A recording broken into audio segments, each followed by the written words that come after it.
my first prelims, I succumbed to that pressure and my hands started shivering and I almost blanked out and I couldn't even mark the OMRs properly. So I knew at that moment that this attempt is done for me. I used to switch off my phone, keep it elsewhere and put a timer. So whenever I got up from the chair, I would close that timer. So 7 hours, some people might think for a UPSC topper it's less. Selected Sociology Optional.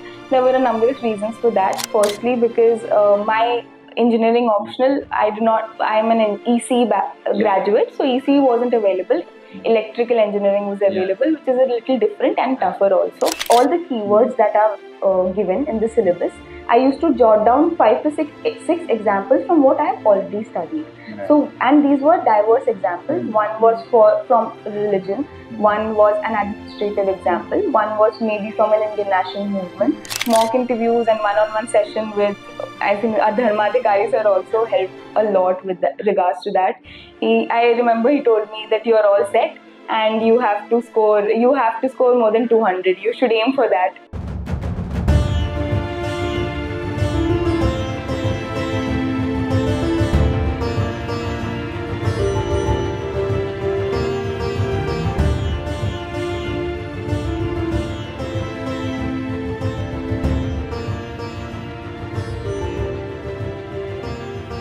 Namaste everyone, welcome to Chanakya Mandal's podcast. Today we have with us Riya Saini, who in the Civil Services Examination of 2025 has secured All India rank at 22. So first of all, thank you Riya for joining us. Thank you so much sir for having me.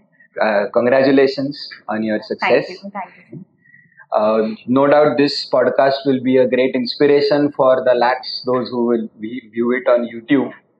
So, first of all, walk us through your academic and preparation journey. Yes. I thought about first preparing for civil service examination in the 4th year of my college. It might be considered a little late for people who have already started earlier, but that was when I dedicated my time towards it during the fag end of my college. I decided to take a year drop because I wanted to be a little prepared before I gave my first attempt. So I wholeheartedly prepared that year for prelims as well as for mains, and I thought that this was going to be the attempt for me, the first one itself, and I had put a lot of pressure on myself that I have to take it, I have to clear this exam in the very first attempt. So when I went for my first prelims, I succumbed to that pressure and my hands started shivering and I almost blanked out and I couldn't even mark the OMRs properly. So I knew at that moment that this attempt is done for me. So I couldn't qualify my first prelims. I think I missed it by 4 to 5 marks. And after that, of course, there were tears and there was rejection, but I had to bounce back because this was only the first attempt. And again, I took the whole year as a learning lesson. I again prepared integrated for mains as well as for prelims, not just for prelims. And I did that for about 7 to 8 months and then later on only for prelims for 3 months. And in my second year, I did qualify for prelims and for mains, and I appeared for my personality test. But in my mains, in the final list, I again did not find my name. So again, I was dejected. But thankfully, I was short only by 5 marks. So I got my name later on in the extended merit list, that is the reserve list. And currently, I am an IRTS probationer. So I haven't resigned as of yet. And in my third attempt, finally now, I have secured All India rank 22. Quite a story of grit and perseverance, would you say? Yes, sir. I did try my level best. But you raised, in your first hit itself, you raised, I think, a very important point. Yes. That you have to dust yourself and pick yourself up. Because no matter what, many people, they don't clear the first prelims. Yes, sir. So how did you manage that part? That you mentioned rejection quite a lot. Everyone has to deal with. Yes, sir. Mostly, almost all of the people who are preparing for this exam have to face failure at least once or twice in at least one or the other stage, except for the few people who do qualify in the first attempt. So I realized that what was holding me back was this fear of failure. This fear of failure was holding me back so much so that I couldn't even practice mock tests without fear of without fear, and that held me back so much that I hardly practiced many questions. Because I used to feel that if I do practice, I might get demoralized. Yeah. So let's just give it on the exam day.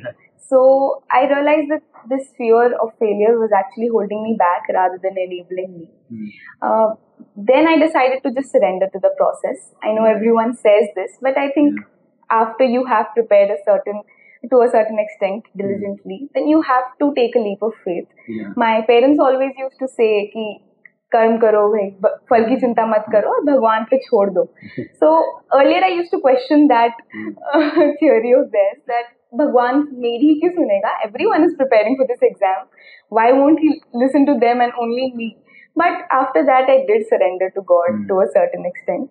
I used to just listen to Shiv Tandav Strotam or just think about God whenever I did feel fear, and that helped me. Just thinking about something beyond me, thinking about how the universe may reward me later, did help me get over my fear of failure. Great. So you basically turned a little towards spirituality. Yes, I to a certain extent did. Yes, sir. Great. So that's one of the things Sir also tells us, everyone right from day one, that you do your duty, Yes. the rest God will take care. Yes, sir. Let's talk a little bit about your study strategy. Yes. So we often get a whole bunch of questions. I myself am a faculty. So I often tell students that when you say, मुझे strategy बताओ, Yes. so it's not one question. It's a package of around 15 to 20 decisions that you have to make as a student, right? Yes, sir. But I think ultimately it boils down to your starting point.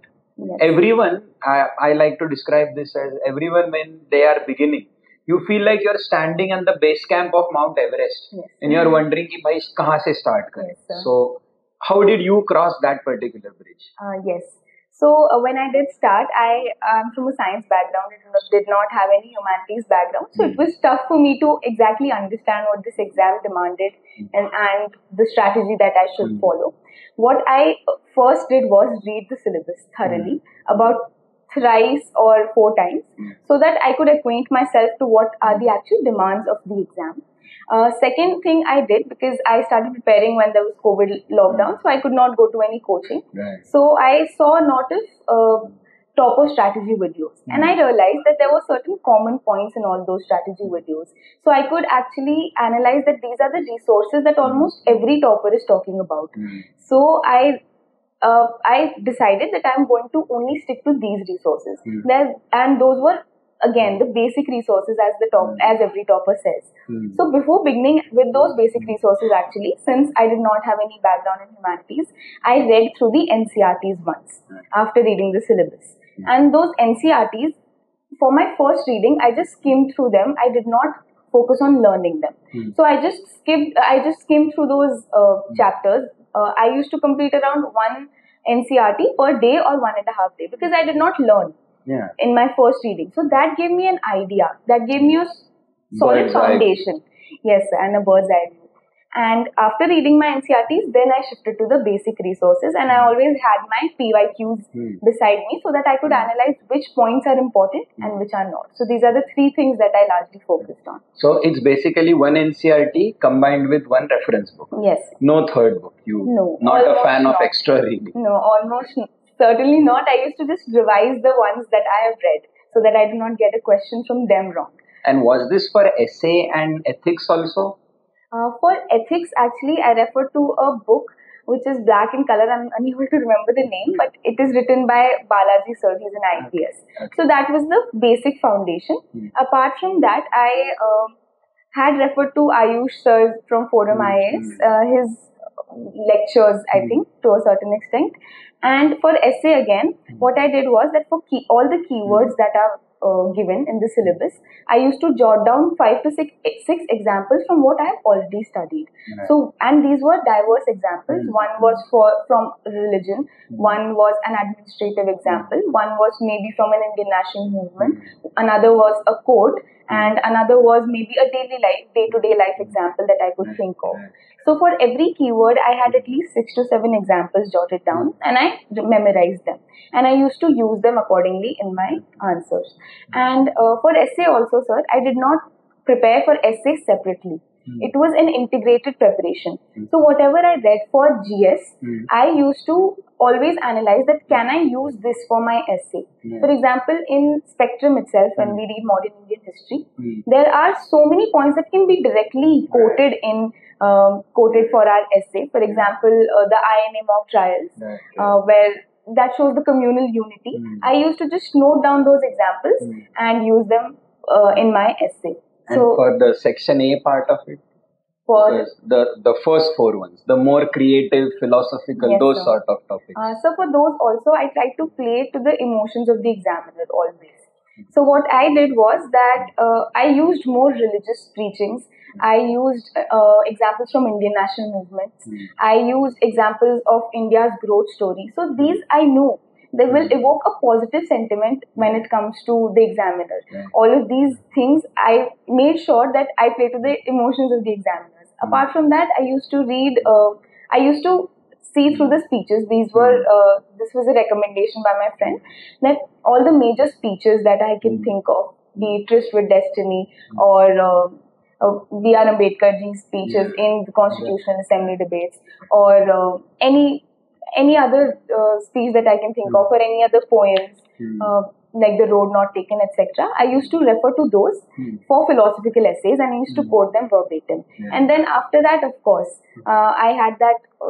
I used to make an argument in every in every paragraph, and along with that, an example to give a base to those arguments. That was my basically modus operandi for the philosophical essays. Now, one question I often get from the audience is that basically when you were talking, you mentioned that throughout your preparation, you had about 1 year where it seems that you were fully dedicated to UPSC preparation. Yes, sir. Right? So one part of the next question is 2 parts. The next one is that after that first attempt, where you took a gap for 1 year, you must have continued with some either higher studies or some maybe, I don't know, job or something like that. So it often boils down to time management. And what I realize is that students who are preparing full time, जो जिंदगी में दूसरा कुछ नहीं कर रहे, all they get up from morning till night, they are only studying, they often burn out. So the first part of the question is that did you also like spend, I don't know, 10, 12, 14 hours a day hunched over a book? Or what was your day like during that 1 year or whatever, where you were fully dedicated to UPSC? And then after that, where you must have either had some other commitments along with continued preparation. So in my case, after my first prelims failure, I did not take up a job because I wanted to give at least 2 attempts before I look for a backup. And fortunately, my financial condition was good enough that I could afford 1 year, which might not, of course, be the case with many students. So I could afford 1 year. As you said, the chances of burnout are very high. So my daily routine used to always comprise of a certain hobby that I had for myself or for exercise. Almost every day through these 365 days, and even after that, I have exercised. And even if I did not exercise, I just went for a walk. So I used to spend about 1.5 hours every day for workout, be it running or the gym or whatever one feels like doing. Or one can pursue a hobby. And my day used to always be divided into sessions. So if I were to walk you down the entire day, I used to wake up and I used to sleep at least for 7 hours because I did not want to compromise on my sleep. So at least for 7.5 hours, I used to wake up, of course, get ready, read the newspaper for 40 minutes, then sit down in sessions. My sessions one session comprised of only 45 minutes. So 45 to 50 minutes, because that was not a very long session. And after that, I used to take 10 to 15 minutes break and then again sit down. So that these small breaks helped me avoid the feeling of getting burned out. And apparently there's a word for that, Pomodoro technique. Yes, sir. Yes, sir. That many people do follow that. Apart from that, sir, I used to take very planned breaks. So breaks were also part of my schedule. For example, the 1.5 hours that I'm taking out for my working out. Apart from that, even when I'm sitting down for lunch, I may be talking to my parents. And even in between, whenever I do feel like, I used to go around talk to my parents, friends, etc. And this actually helped me to a large extent, especially exercise, helped me prevent this burnout. And of course, even after that, there will be days when I did not feel like getting up from the bed. Right. So I took a break for myself. I was not extremely hard that I have to study for these many hours. And to be honest, I've only studied for 7 to 8 hours on an average, sometimes even 0, but never But more it's than 10. 7 to 8 effective hours. Effective hours. Because what we Yes. often see is that students will be at the desk for, The 10 entire hours a day. day. Yes. But their mind will be wandering all over the world for Yes, maybe sir. 5 out of those Yes, 10. sir, right? that is true. I used to switch off my phone, keep it elsewhere, and put a timer. Right. So whenever I got up from the chair, I would close that timer. So 7 hours, some people might think for a UPSC topper it's less, but if it is effective 7 hours, then it's actually much more than enough and much tougher than many people think. Yes. So have you heard the word deep work? There's a book by that name. And I often recommend it to my students. Yes, sir. So it's like a very heightened state of concentration. And apparently neuroscience is proving that you can only hold that state of attention for maybe 4-5 hours a day Yes, tops. sir. And that's all you need. Yes, sir, that is true. I think what you said is extremely critical, because I come across so many students that they will, in the initial days, they will run themselves ragged. Yes. Complete social life is closed down, no exercise, no recreation, and they just burst after a while. Yes. I think that's a very important thing why you could stick it out for the long Yes, run. sir. So I did try making a plan that was sustainable. Right. Because if I did study for 15 hours a day, I would be able to do that for one day. But the next day I would be lying on the bed, and then again that would come down to 0. Yes, sir. So you were like a plateau, consistency over Yes. the peaks and the Yes, troughs. sir. I did. I was my routine to me was very sacred, especially in the first 2 years. Yes, sir. But then when we boil down, when it comes to the day, Yes. like suppose in a particular morning, you have a 2-hour stretch. So did you used to make it a point that in these 2 hours, I'm only going to study, let's say, polity? Or did you go more specific, like, 50 pages or 5 chapters? Because what I realize is for most students, they drill it down to the daily targets. But those daily targets are mostly hit and miss. You are either overshoot that or most of the times you fall short. Yes. So then it spills over into the next session and the pura domino effect ho jata hai, and then the timetable is made and it completely goes down the drain. Yes, sir. So from what you're saying, it seems to me that you were pretty good at actually following through with what you decide. Yes. Your timetable does not seem to be like just a piece of paper on the wall. Yes, sir. So how did you ensure that? So I used to make a long-term sort of timetable, a short-term and a daily timetable. Yeah. So for the long-term, I used to just write my goals for the next 15 days. Yeah. That next 2-3 days I have to revise polity. Then after that for 2 days I have to revise history, and I always used to keep buffer days in between because I knew that some way or the other sometimes I might again underperform those targets. So at that time I shouldn't feel demotivated that I could not complete this within 3 days. So I always used to keep a certain buffer for myself so that I'm not too hard on myself so as to not affect my entire cycle. Apart from that, daily also I did have certain targets that suppose I have to complete 10 chapters of polity. So I did have those targets, but then again they were not so hard and fast that if I do not complete 10 chapters of polity, then my entire schedule will be affected. So it was plus minus 2. So sometimes I'll be able to complete 8.5. Sometimes I'll be able to complete even 12. So you set a range rather than a point. Yes, I did set a range. Yes, sir. Because we are humans, sometimes our motivation will dwindle. So it's better to keep buffers. But apart from motivation, suppose it's not a question of motivation. What happens is, like suppose you've decided कि ये 2 घंटे में I'll complete 5 chapters. Now you are reaching the end of that 2 hours and you realize you are still on the 3rd chapter. Yes, sir. Okay? So in that case, did you continue over into the next slot until you complete 5, or was there like a hard stop at the end and then you change topics? Actually, initially I did continue over, and then I realized that I couldn't complete the other part also because of that. But later on I did realize this mistake. So then I used to try and do a hard stop again, so that my mind also registers that this is the timeline and this is what you have to follow. Right. Even for mains answer writing, initially I used to overwrite so much that it took me for a 7 minutes answer, it used to take me like 10-12 minutes. So I used to just keep writing that answer. But then someone suggested me that put a timer that after 7 minutes, no matter how much you're writing, just skip to the next question. Right. So that your brain also registers that this is the time limit and this is how you, this within this time limit is what you have to aim for. Yes. So it's good that you were talking about answer writing. Yes. I often realize that when it comes to answer writing, it's students have to come up with 3 challenges. One is the time limit, the other is the word limit, and the third one is the content. Yes, sir. And usually what I tell students is that you work it from third to one.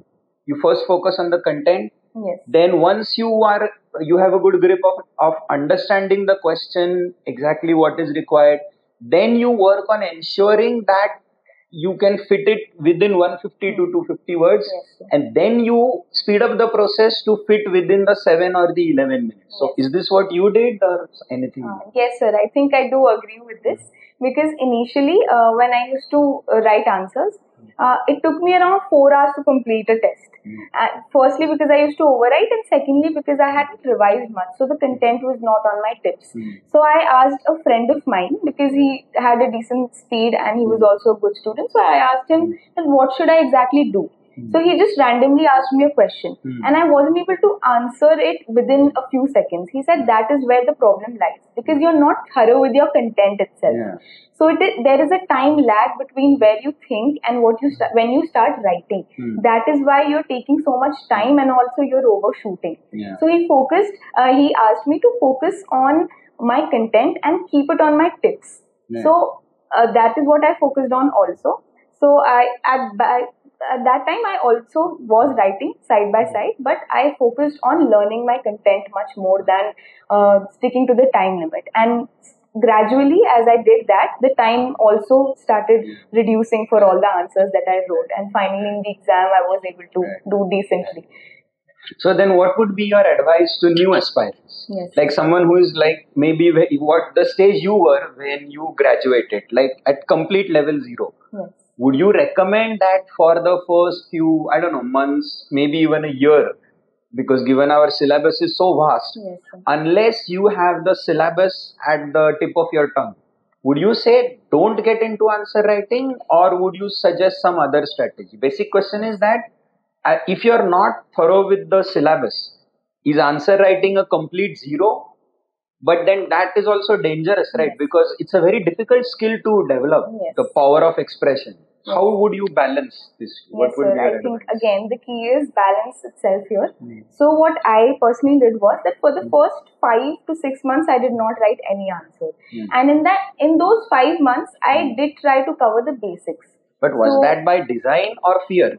Yeah, that was by fear also to a certain extent, but I think that helped because I knew that initially when we study for like first 1 or 2 months, we only know we hardly know all the subjects. Right. So at least I would suggest that be done with the basic subjects once at least. One reading is enough for polity, economy, history, and maybe certain other topics, smaller topics, and then you start answer writing. Because I feel in answer writing, a lot of interconnections need to be made between GS1, 2, 3, 4, interconnections between different topics of the same subject. So once you're done with the basic reading, and then if you do move on to answer writing, it will be crucial. But make sure it's not too late.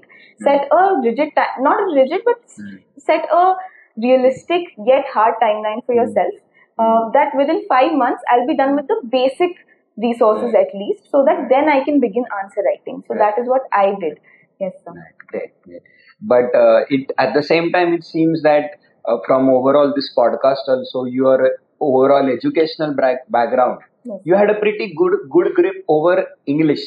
You know, sentence construction, vocabulary. What would you suggest students who have that double challenge? Maybe because they are, semi-English, or they are not very fluent with the language.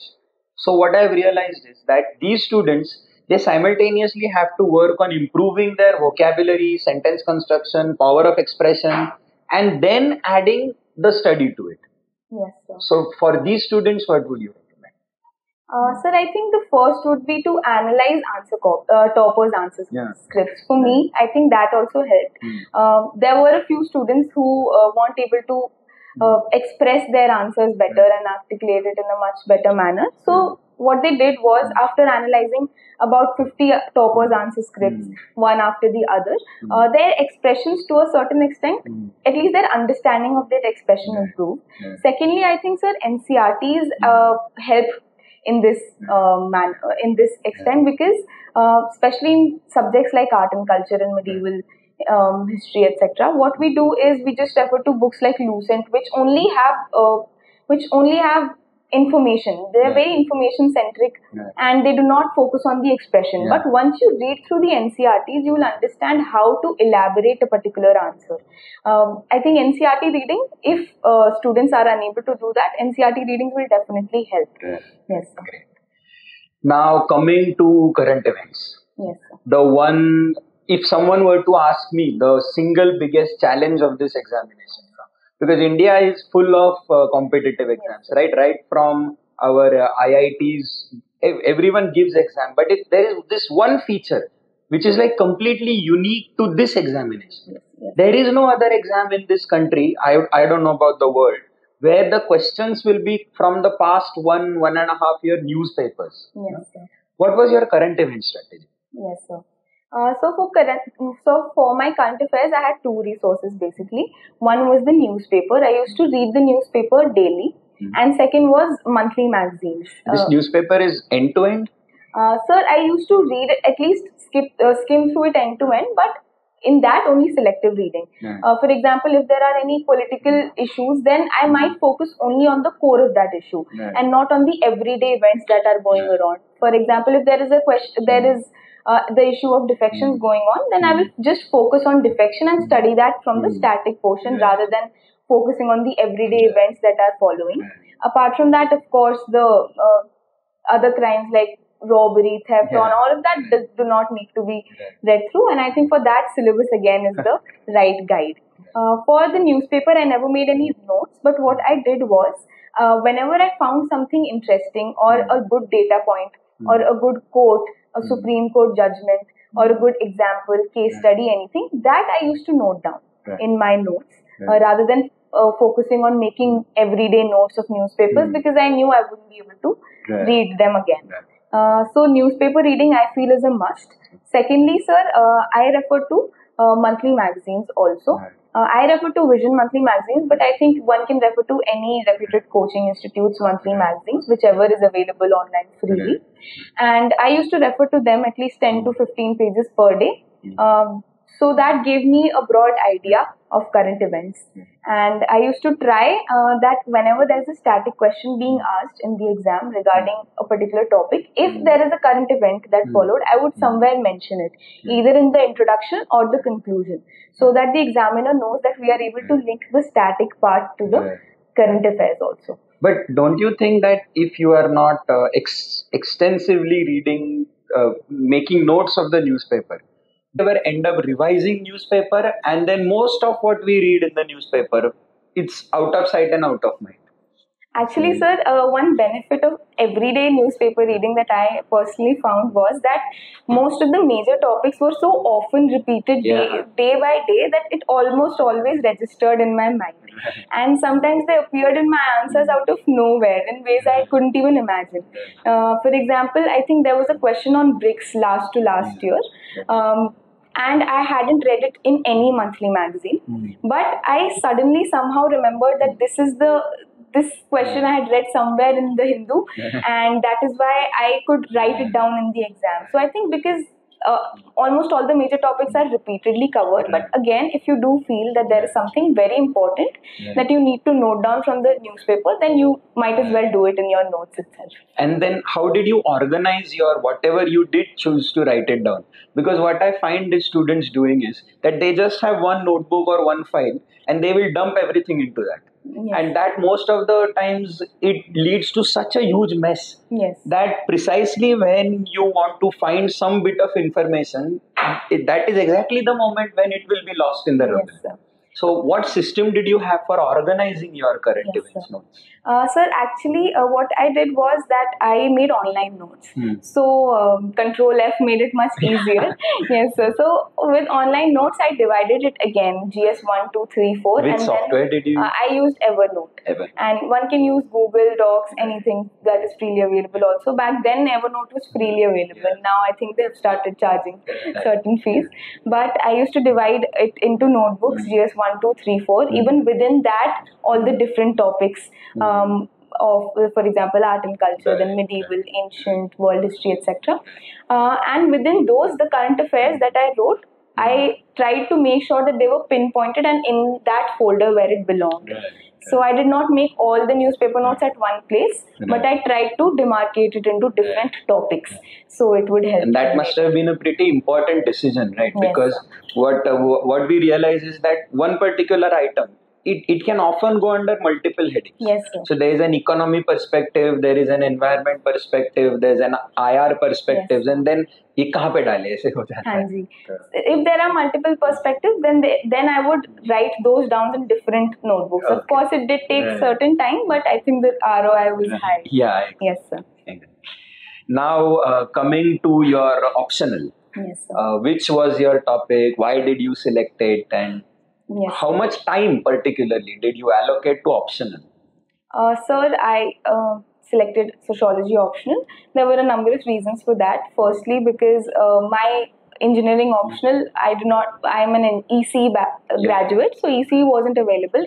Electrical engineering was available, which is a little different and tougher also. But if it had been available, you would have taken. Probably not. That's what most engineers do. This is an excuse I tell myself that my subject wasn't available, so couldn't take it. But probably not. So sociology, it was in engineering courses we have humanities selective. Okay. So that was a humanities optional that I had taken in my engineering course. So I found it certainly a little easy, and plus all the syllabus points were mostly based around the society that we live in already, be it caste, gender, religion, power dynamics, etc. It's something that we see almost every day or we read about every day, so it's interesting and it is much simpler to understand. And second reason was that so it has a very short syllabus. It is easier to complete sociology as compared to many other optionals, and it has an overlap with many other GS subjects and essay or society, etc. So these were my reasons of choosing it. And time allocation. Yes, sir. Initially, sir, I did put a strict timeline for myself that within 2.5 months I have to complete one reading of sociology. And that reading was along with the PYQs that I had and certain free videos on YouTube because I had absolutely no background. Right. So first reading was for about 2.5 months, and the later consecutive readings 1.5 months were enough. If I was doing only sociology, it might differ for others. You did have days like this where no GS, only option. Yes, sir, I did. And you do recommend that? I think it might not work for many. I study in blocks that I'll be studying polity, then sociology, but I don't think it'll work for most people. So what you can do is allocate certain time, say about 70 to 60% of time for sociology and the rest 30 for GS, so that you don't even get bored and there's no fear of missing out that you're missing the GS subject completely. Yes, sir. And then finally coming to the interview stage. Yes, sir. Were you nervous? I guess everyone is nervous. I think, truth be told, sir, I was more nervous for the mock interviews than I was for the final one. Yes. I don't know what it was. Maybe it was the fear of being not exactly judged, you can say, and because there was a camera in the room. So maybe it was that. And secondly, I think in the mock interviews itself, my fear went away when I started improving. But yes, I was scared for the mocks, and in the entire process, I was nervous. But I think mock interviews and one-on-one session with, I think, Dharmadhikari sir also helped a lot with regards to that. I remember he told me that you are all set. and you have to score more than 200. You should aim for that. So I used to think 200 is a little high, but I will aim for it. But I think I did aim for it, and God did reward me more than 200. When I entered the UPSC Bhavan, I remember again thinking to myself, ki it's just a conversation with 5 bureaucrats or distinguished academicians, and remember that you won't get. Remember this is a very unique opportunity for you. How often do you interact with 5 esteemed panelists on an everyday basis? So just have a normal, intelligent conversation with them. And secondly, I reminded myself that I was there for a reason. It wasn't like I did not deserve to be there. I just, like everyone else, if you've made it to personality test, you're there for a reason. And UPSC wants to select you. So I did instill that self-confidence in me. And third, again, leave it to God. Yes, sir. That's ultimate. Any googlies or trick questions that you can remember? Or it was pretty vanilla? Not vanilla exactly, but last year I think my first question was that do you think money is important? So that was my first question, which I wasn't expecting. I was expecting some current affairs or DAF based question, to which I said, sir, to us, I wouldn't say that it is not important at all. It is important to a certain extent for our basic needs, but after that I think its value diminishes. Then sir asked me to map that to a certain extent. Then I told him that after a certain point the value plateaus to me. To what I think. And then he asked me, then what do you think is that amount for you, where the value will start plateauing? So that was a certain tricky question. And he said, then do you think the salary of a civil servant will suffice for that? So this was basically yes, sir. Quite tricky. And then as we come to the end, like we can circle back pretty much to the beginning. Yes, sir. Why civil services? But this could have been the first question. Yes, sir. Ideally, I think it should be the last question. Yes, sir. So, truth be told, initially it was my father who gave me this nudge towards civil services, because he's also a government servant through IES. But back then I hardly knew anything about civil services, and I only knew about the paraphernalia that exists around IAS, IPS, those royal entry videos and all of that. And I honestly thought that this was beyond me, this exam particularly. I did not give it any thought, and I told him to please let me choose my own path. But then in my third year, I started exploring a little, researching a little as to what the job actually offers. And I realized that the developmental opportunities that civil services provide, that too in such diverse areas, is unparalleled.